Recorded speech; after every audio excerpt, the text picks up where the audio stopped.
Hello, everybody, and welcome to our Female Gentle Leaders podcast interview today with Dominique.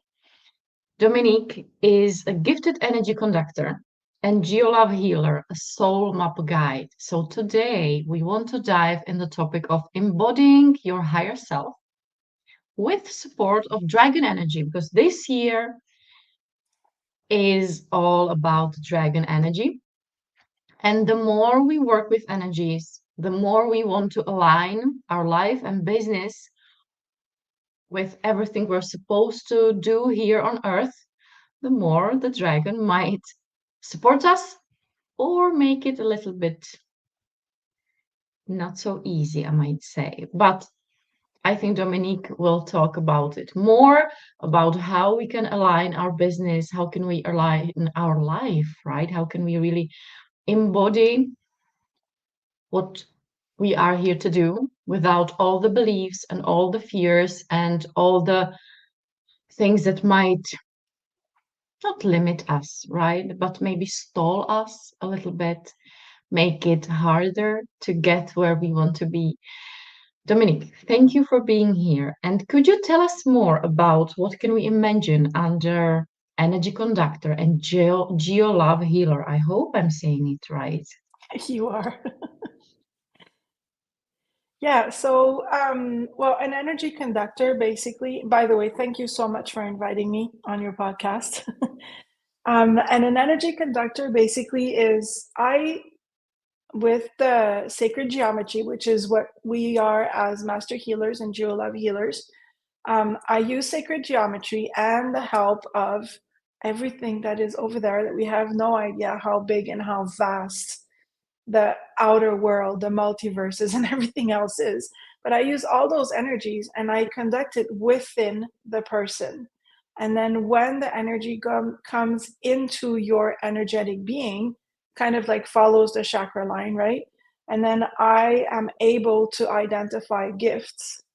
And then when I identify those gifts, I actually also hear a lot of messages and see signs and stuff like that, symbols. But as you say, like the dragon energy, if we can call it this way, actually tells me what it means.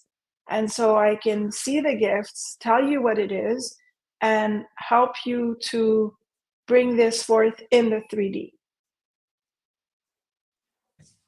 That's just incredible. I might say we all need you all the time, every time by our side. So, how can we realize the ideal moment to connect with you?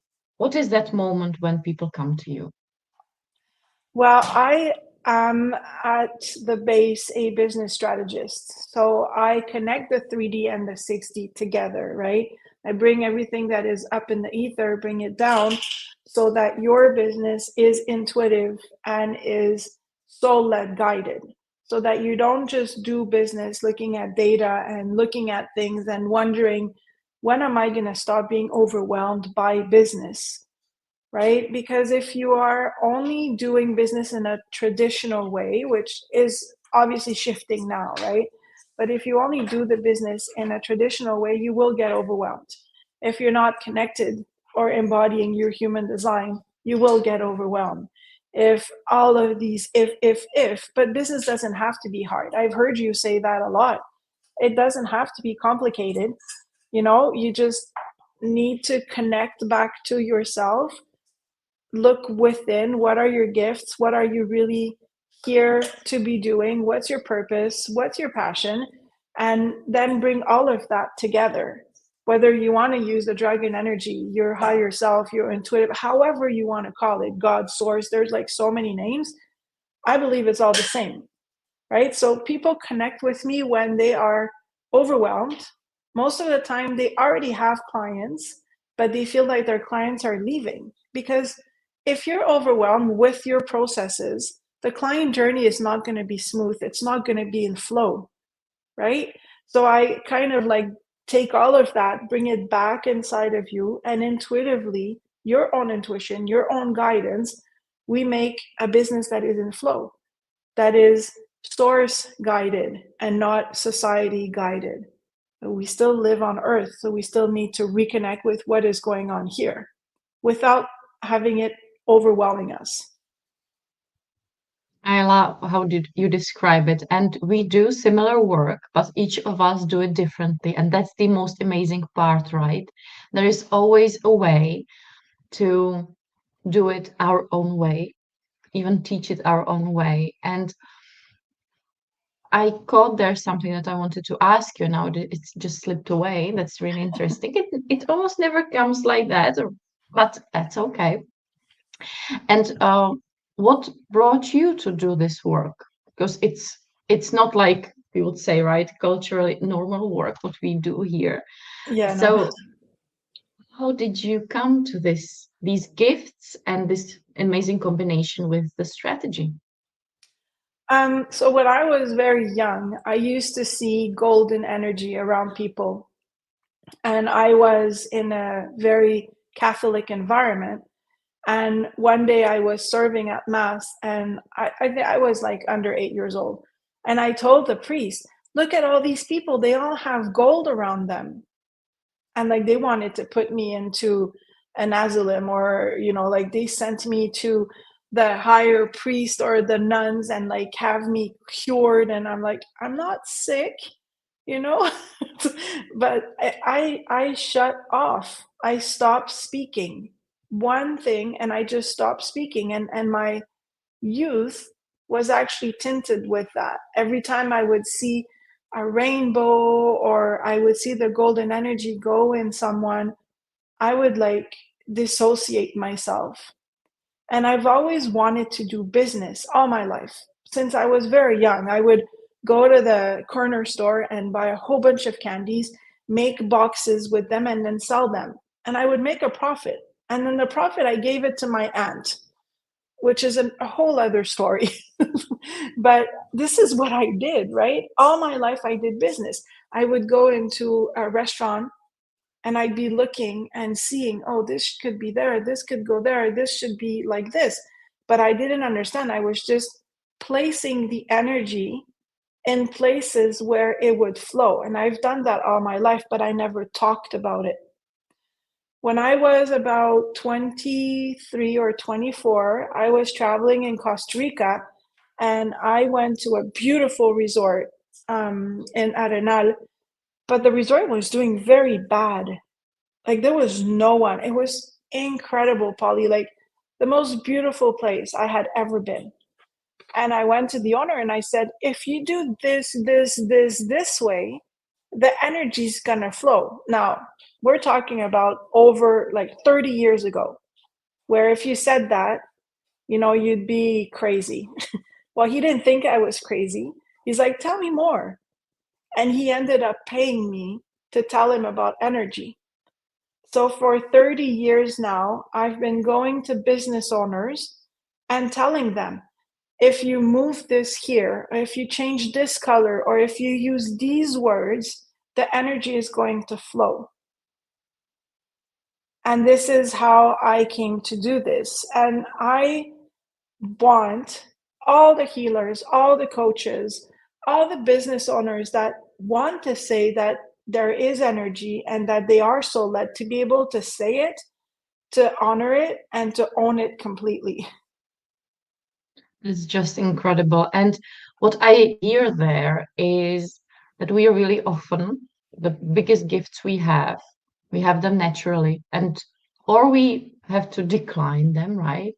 I and push them aside, or we don't even understand how amazing they are and that nobody else has them.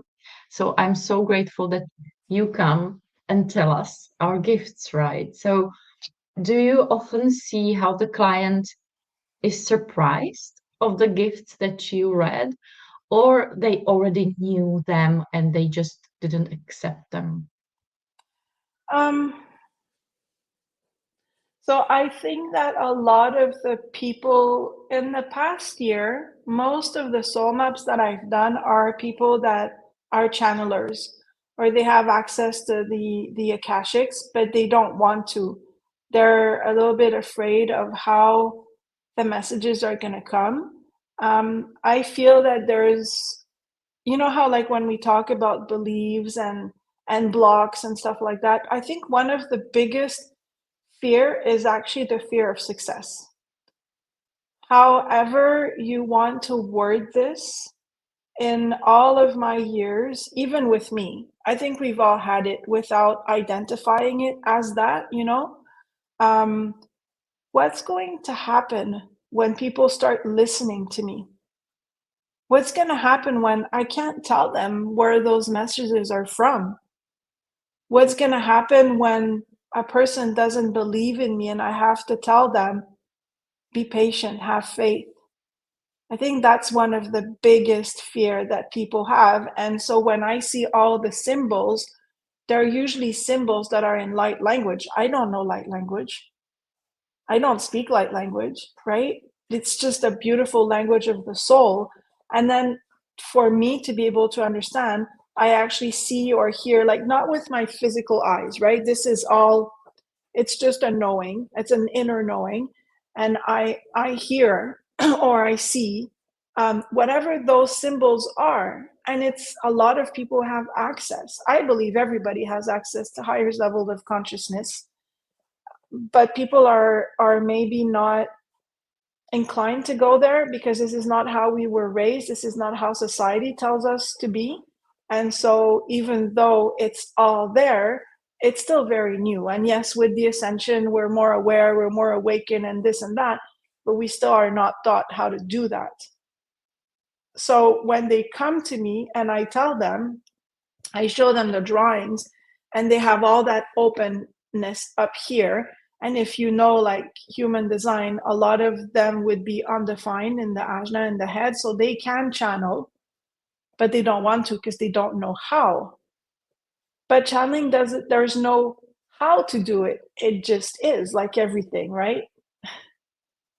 I totally get it. I have my sensors open too, all three of them. So yeah, it's just something that happens, and it's always just nice to catch when it happens and trust it. So for me, for example, it mostly happens when I just talk to my clients, and it's enough for me to hear what they're saying, and I already can channel the answer even without them finishing the question. I can tell them what's the answer, or maybe just even your question is wrong. You need to ask me this because we need to talk about this before we answer your question, for example. So it's a lot about trust, right? Trust that what I hear, feel, or see is as true as, I don't know, a cell phone or a rock or a candle, anything, right? And the more I think we all talk about it, the more the world is open to it. And what you said at the beginning, we can call it in whatever way, source, universe, God, intuition, it's all one thing. And this is the most amazing thing, that it can really connect us all. We don't need to agree, right, on the wording,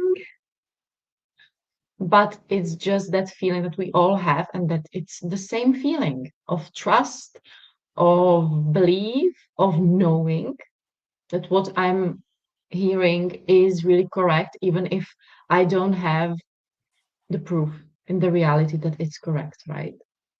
And Yeah, what like I wanted to we don't have the proof in the 3D, but we have the proof within ourselves. exactly, we feel it's true, right? We feel it, but we can't prove it like with anything, like Google it. No. And what I wanted to ask you is that I feel that even when I talk to people and say that business can be easy, easeful, it won't be ever easy, right? But it can be easeful by us connecting to our inner wisdom. And I often feel that there's a program there that if it's not hard, if we don't deserve it, if we don't even burn out while doing it, it's not worth it, or we are not worth it. And maybe even this often stops people to even search for the easy path. We unconditionally search for the hard path. What do you think about that? Well, I remember once someone, when I was exploring dissociation, right? Someone said to me, I don't know how old you are, but did you have the CDs, like in I'm the 37. boxes? I'm 37. I had everything, no You're worries. you're young. You're still a child. Thank you.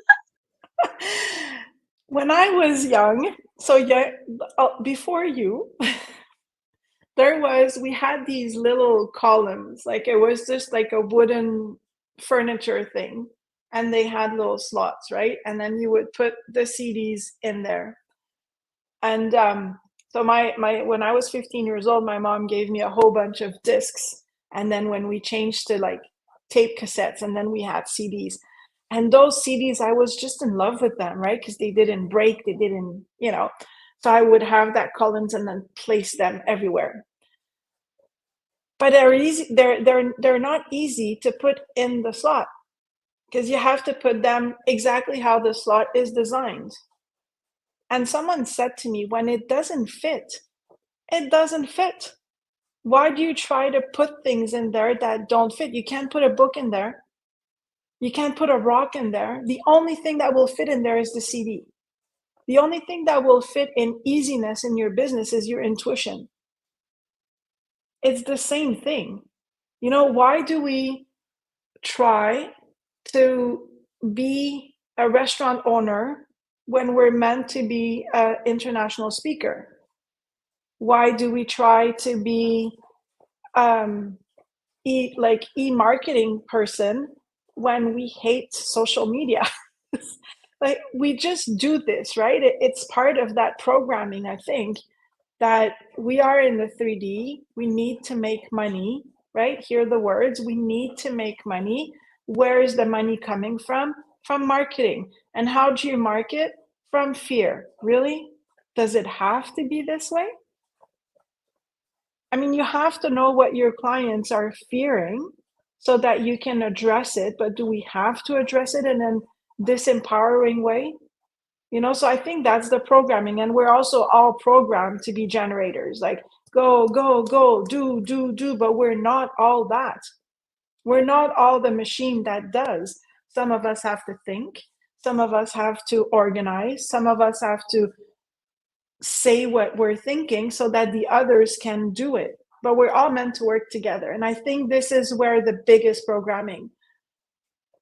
I feel I've never seen anyone as competition. I've always seen us as a chain. And even when people come and work with me in the team, there's two coaches. There's one human design specialist.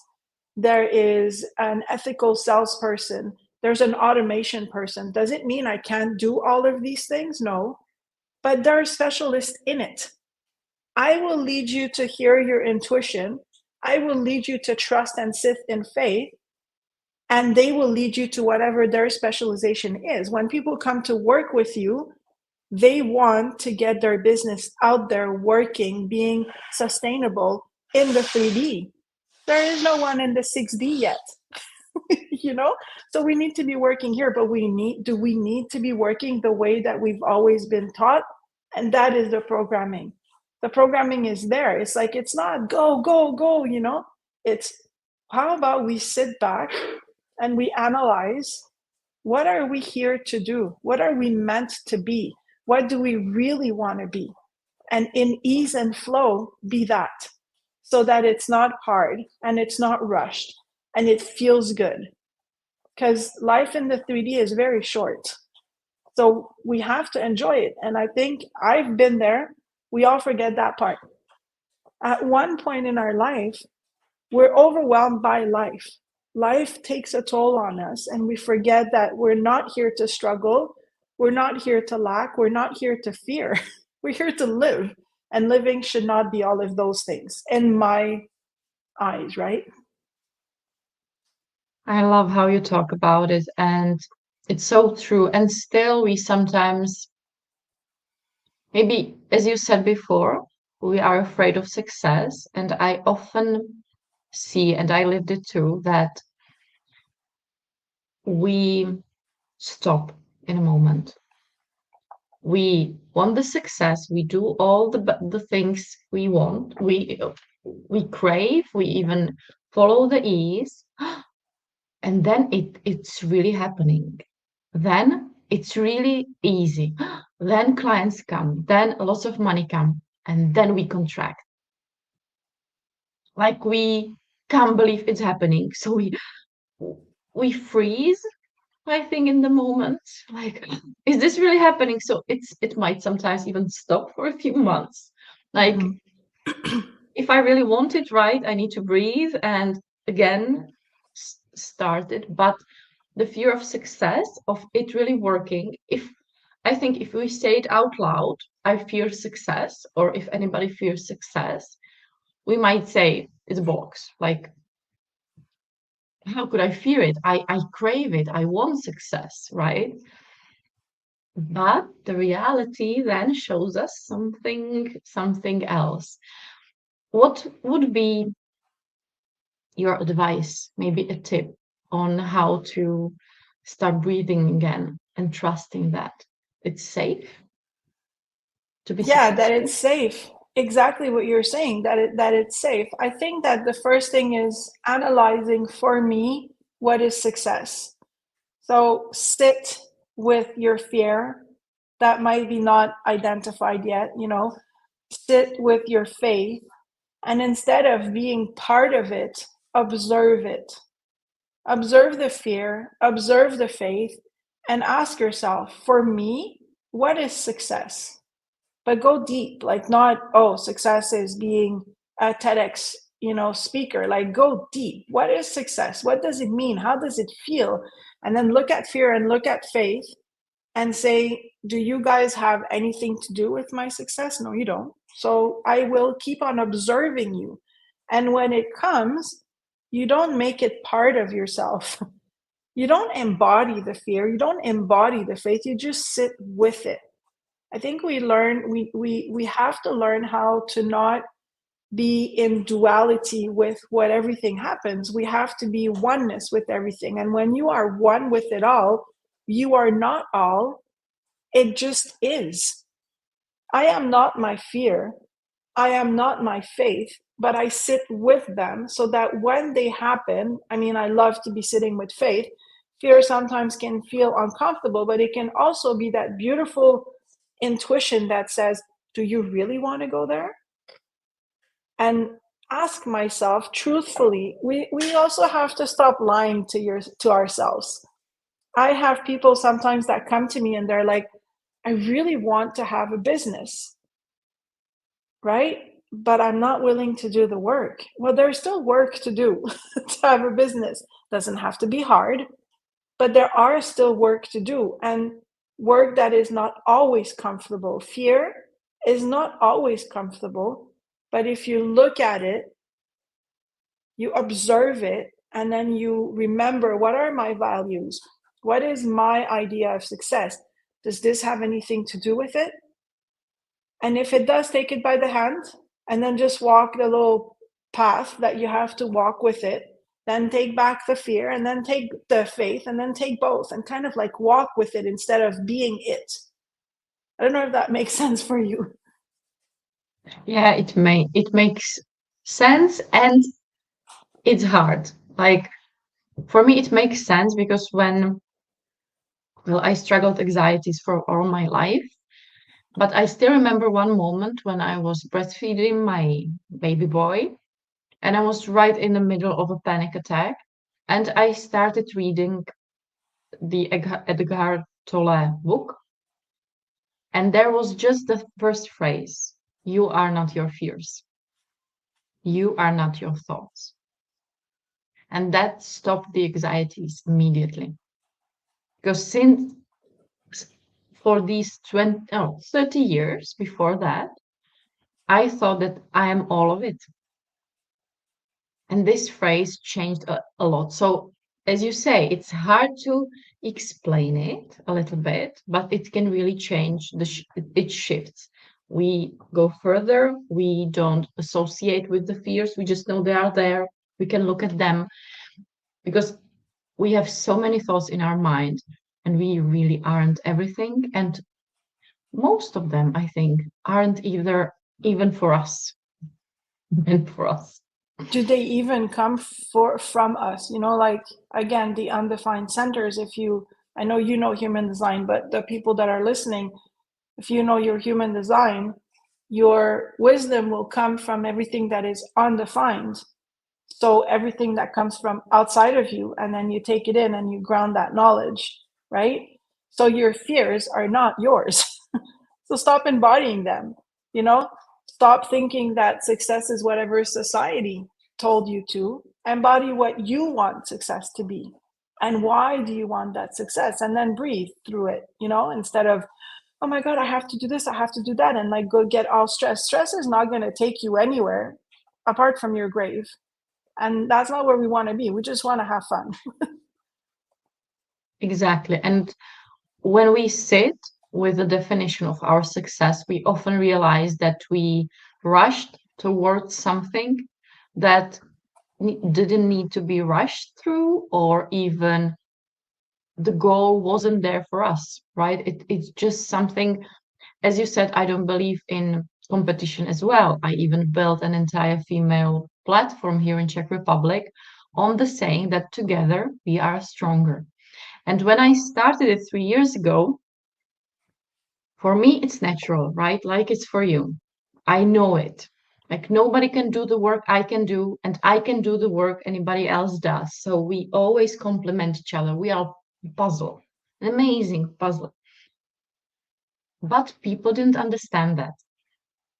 And only when people start working with me, they they don't, before that, it's just a saying, right? There is no competition. But when they start working with me, and I believe that as with you, they start living it. It's not only a phrase that they would love to believe, so they stop fearing everybody else, right? But they start living it, and the energy and the ease really comes through, even with this. So, what helped you? I believe it was always for you like that, right? That the competition doesn't exist. But what helped you really, really, really believe it? I've never had to really, really believe it. I've never understood people that compete. I don't understand it. And I don't you everybody knows that story about the crabs, right? The Asian crabs and the Latin American crabs. Have you heard that story? No? Okay. So like there's two fishermen and they have their buckets, right? And then they put all their crabs in their buckets.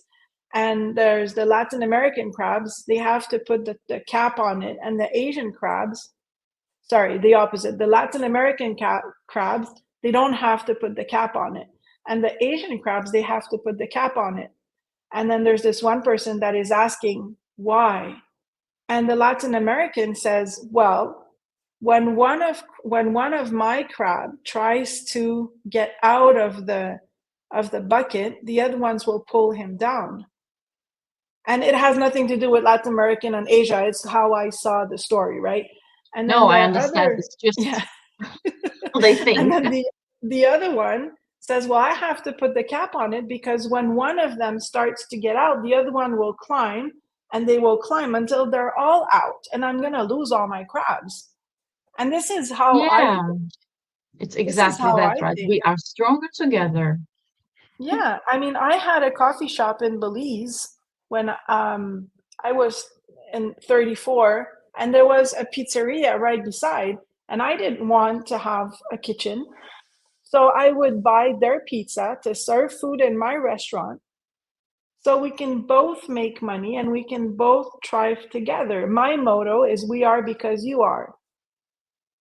I cannot do this by myself, even if I want to. We're not meant to be alone. We're meant to be all together. And anyone, I'm a single mom, anyone that is a single mom that doesn't have a social net close knit by will know we are not meant to do anything alone. So true. And I wanted to ask you, and I still will, but I think you already closed our talk so greatly, but still, I want to ask you, do you feel there is something that it's meant to be said here from you? Is there some message for our listeners? I always have I always have the same message. So if you heard me before, you know this. There is no stress to have around anything. If it's not meant to be, it's just not meant to be. Move on. Go on to something else. Like, let's stop holding on to what society has told us we should or we need to be doing. And hear the words: we should, we need. I think that if we all do what we want to do, right, from love, from the heart centered space, listening to our inner guidance, our intuition, we're all going to be rising the frequency of the earth. And it's just going to go faster, that we're all going to be living in peace and harmony and accessing all those higher levels of consciousness. Yes, and it's incredible. So the more we live that, the often the more often we even act on it, right? The more beautiful it is. Thank you, Dominique, for being here with us and sharing your wisdom and your work and yeah, everything, your beliefs and your view on the world. Thank you Thank you. for Thank that. you for inviting me. I'm so happy we could meet like that. And thank you, everybody. I hope you enjoyed it. And I will see you soon on another interview and have an amazing day. Bye.